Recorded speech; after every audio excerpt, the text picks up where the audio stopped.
Kelvin, ¿alguna vez te has hecho la pregunta de cómo funcionan los países en el mundo donde existe un gobierno central? Muy buena pregunta, Jonás. Bienvenidos a este video. Hoy, este día, vamos a hablar con mi compañero acerca de las relaciones internacionales. Pero lo vamos a hacer desde, bueno, quizás muchas personas lo conocen como que trata de la diplomacia o de los tratados, pero vamos a ir más allá, vamos a hablar desde un enfoque. Desde las ciencias políticas.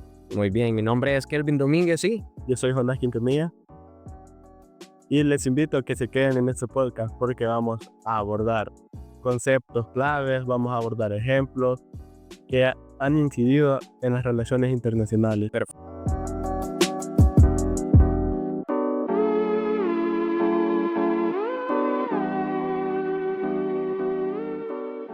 Perfecto. Vamos a empezar por lo básico, entonces, ¿de qué son las relaciones internacionales, Jonás? Bueno, me permite, voy a comenzar yo. Bueno, las relaciones internacionales, podríamos decir, o es que es una ciencia que estudia en sí el comportamiento de los estados de forma internacional. Cómo funcionan los grandes actores internacionales, las empresas multinacionales, las organizaciones bastante fuertes, como en este caso el gran exponente que nosotros conocemos, que es la ONU, ¿verdad? De las Naciones Unidas. Eh, a ese sistema sin un gobierno central se le reconoce como anarquía. Y ojo, cuando me refiero a anarquía, no me estoy refiriendo a un desorden, sino que simplemente es la ausencia de un poder central. Exacto, ¿verdad? Cuando hablamos de ese estudio es que no existe un gobierno centralizado, ¿bien? Entonces, Solo es la ausencia del poder. exacto. Entonces, desde el enfoque de las ciencias políticas, estudia eso, ¿no? Cómo se comportan los actores internacionales, sus sistemas políticos de los diferentes estados, qué sé yo, sus conflictos también, cómo se comportan en ese estado, las cooperaciones y así. De eso se trata la ciencia política. En otras palabras, es política, solo que la llevamos a un escenario global. Exacto.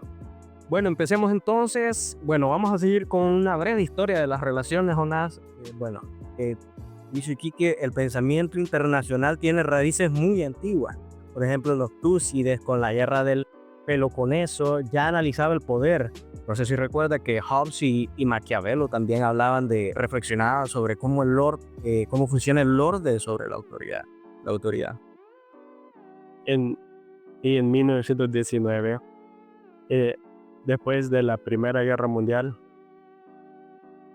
nace la primera cátedra de Relaciones Internacionales y se originó en Gales. El objetivo era evitar que sucediera una tragedia a nivel global.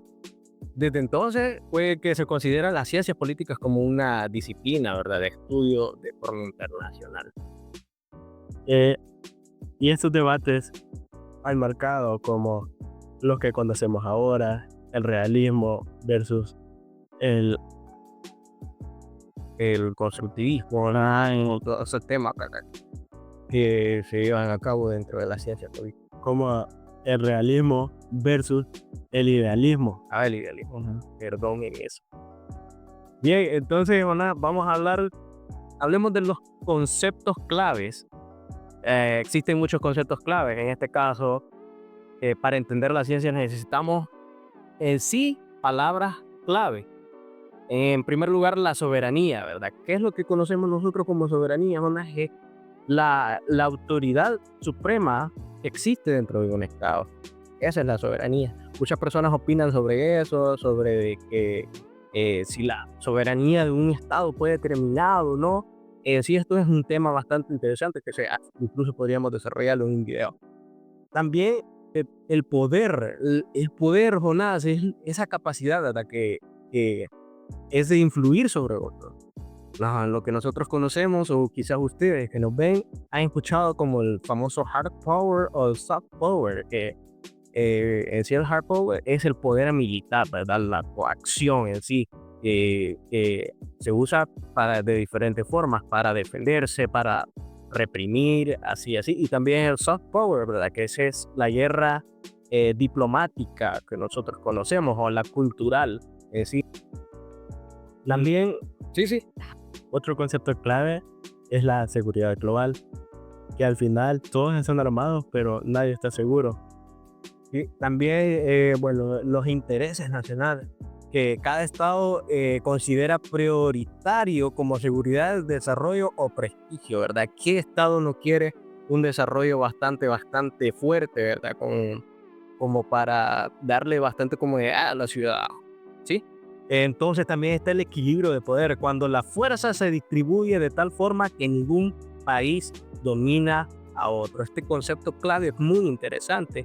¿Por qué? Porque va conectados así como lo que mencionábamos al principio de la soberanía, de que un país en sí no depende de otro. Entonces nosotros podemos decir, entonces no existe soberanía si estoy dependiendo de otro estado, de las grandes potencias.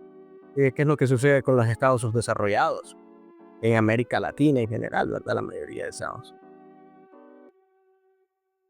Bueno, también no hay que olvidar los niveles de análisis como el individuo, que son los líderes que existen con sus decisiones, las decisiones que se toman dentro de esos enfoques.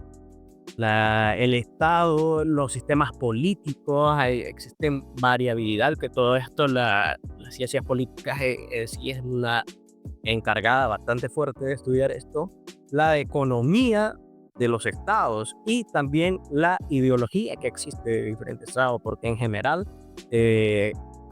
geográficamente, en regiones es diferente todo, ¿verdad? Ningún estado va a llevarse va a tener las mismas ideologías que otros estados, por ejemplo. Y con esos conceptos que me has dado ya podemos darnos una idea de cómo se han dado a lo largo de la historia, cómo se ha peleado por soberanía, incluso por ver qué país está más armado.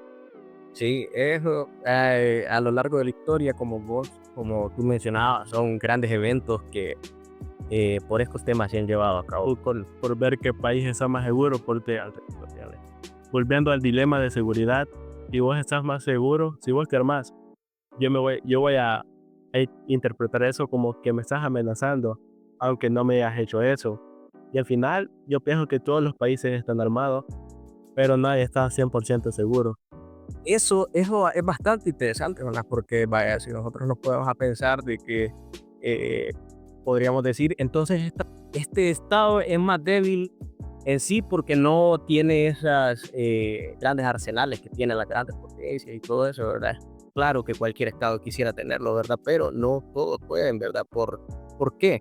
Por motivos de que como son potencias o son estados bastante grandes, tienen baja influencia en los países. Entonces por eso requieren más seguridad, más potencialidad para ataques, todo eso. Y así que en la actualidad, no sé si viste el último despliegue de China cuando sacó todos sus soldados activos. Sí. Y eso cualquier estado lo puede interpretar como una amenaza. Por Estados Unidos, por ejemplo. Está demostrando su potencial armamentístico o número de soldados, y cualquier estado lo puede interpretar como una amenaza. Es que de eso se trata. Bueno, incluso de lo que nosotros vimos en la última reunión de Donald Trump con Vladimir Putin. Es algo bastante sencillo. Quizás nosotros podemos decir, pasó un bombardero ahí, los aviones por encima cuando ellos venían caminando, y pues sencillo, quizás presumir quería, pero no, eso es una muestra de poder, del hard power que existe dentro de los estados. Y vos mencionabas a China, bastante interesante, ¿verdad? De cómo salen a presumir esa grande potencialidad que tienen de sus defensas. Bien, entonces pasemos a lo siguiente, Jonás. Vamos a hablar de las teorías que existen dentro de las relaciones internacionales. Bueno, empecemos por el realismo. Voy a comenzar desde este punto, voy a leer un poco. Dice que los estados buscan poder y seguridad en un sistema anárquico. En este caso, la cooperación es ilimitada. Por ejemplo, cuando la URSS y Estados Unidos competían por tener mantener un equilibrio nuclear, sí. Otro punto otra teoría bastante grande que es el liberalismo. El liberalismo cree que la cooperación es posible gracias a las grandes como la ONU, esas grandes organizaciones, las grandes organizaciones, que no existe, por decirlo así, una regla, sino que entre todos se ayudan. Sí, en sí, lo que buscan es como tener, como regular. Como un intermediario que ayuda a resolver los conflictos. En efecto, ¿verdad? Y en realidad muchas personas tienden a confundir eso, ¿verdad? De que piensan que es una adquisición del poder en sí que requieren estas grandes organizaciones, pero en sí cumplen una función bastante importante en esa área. Bueno, también hablamos del constructivismo. Dice que sostiene que lo que define la política mundial son las ideas, las normas e identidades. Por ejemplo, dice, la Unión Europea no solo se construyó con intereses económicos, sino que la idea de una identidad común europea. Entonces, ¿qué nos explica el constructivismo, Jonás? Que todo, el objetivo de todo es llegar a cumplir con una idea que vos tengas o como lo que vos creás que puede llegar a ser. A base de ideas, es decir, se va a hacer el constructivismo, ¿verdad? Y no sé si te recuerdas de la escuela inglesa. De la escuela inglesa, ¿sí? La escuela inglesa nos habla de una sociedad internacional donde no hay un gobierno mundial, pero sí existen normas compartidas como la soberanía y la diplomacia. De la escuela inglesa, sí, explica bastante de eso. Bueno, también otra de las teorías es, bueno, en sí están los enfoques críticos como el marxismo, que hemos escuchado bastante hablar de esto y cómo funcionaba esas luchas de clases, ¿verdad? Y dice que las relaciones internacionales ven un reflejo de desigualdades económicas entre el centro y periferia. Bueno, un ejemplo bastante interesante es que cómo los países de América Latina tienen esa dependencia de materias o de económica, vamos a hablarlo de una forma en general, de estos grandes países industrializados o las potencias que nosotros creemos, ¿verdad? Que nosotros conocemos. Y fíjense que ninguna de estas teorías tiene la verdad absoluta, sino que nos ayudan a ver al mundo, como quien dice, de diferentes lentes, desde diferentes puntos de vista. Y yo siento que ninguna tiene. Bueno, es que es como un mosaico, ¿verdad? Que vos podés rescatar bastante idea, ¿verdad? De todo para poder construir lo que vos creas mejor. Como al final de cuentas, cada mente es diferente, ¿no? Como lo podríamos ver. Eso es lo importante, rescatar lo que podamos creer que nos ayuda. ¿Qué más, Jonás? Otra teoría, la más reciente, una de las más recientes, el feminismo. Perdón. El feminismo de las relaciones internacionales.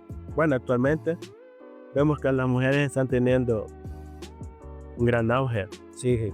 Y eso no solo lo digo yo, sino que varios estudios de científicos dicen que cuando una mujer está en medio de una lucha, por decirlo así, cuando está en medio de la paz tiende a ser un poco más duradera que cuando solo hay hombres. Sí, genera bastante influencia en la guerra, y no para peor, sino para poder tener un control bastante más general. Tiende a ser un poco más duradera esa paz. Bien, entonces, hablemos de casos históricos en base a las relaciones internacionales. Voy a leer un poco. Dice, la crisis de los misiles de Cuba de 1962. Desde este enfoque, el realismo lo explica de la siguiente manera. Lo explica como un equilibrio nuclear y de disuasión. El liberalismo ve el papel de la comunicación diplomática y el constructivismo. Diría que la percepción de amenaza volteó las acciones. Otro ejemplo bastante bueno es el de la Unión Europea.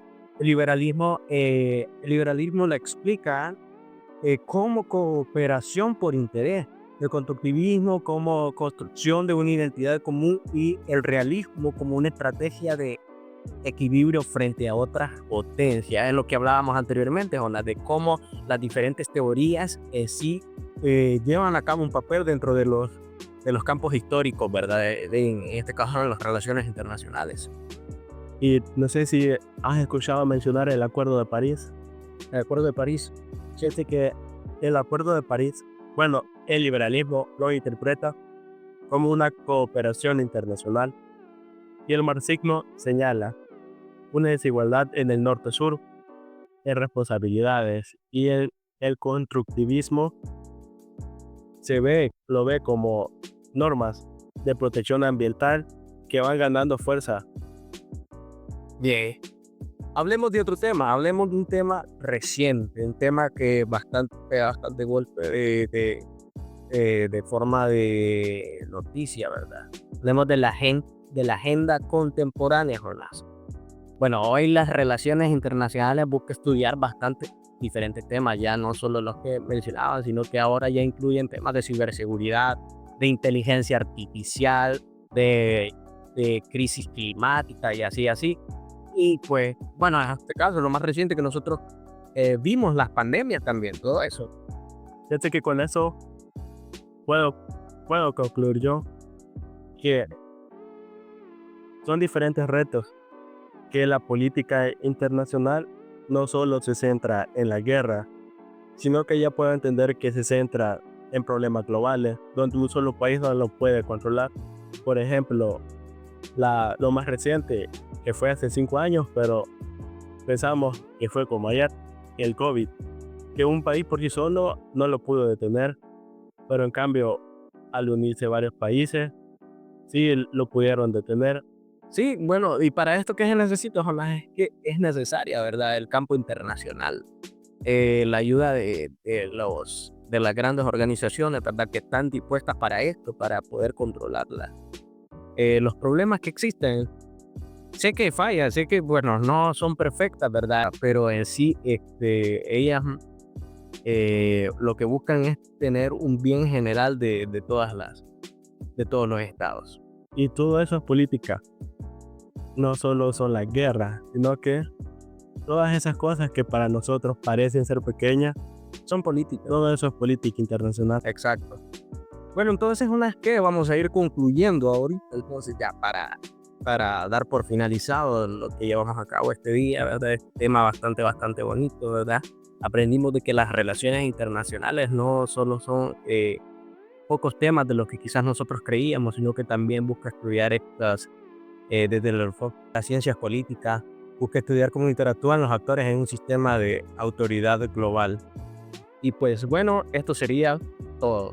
Y gracias por acompañarnos y nos vemos en otro episodio.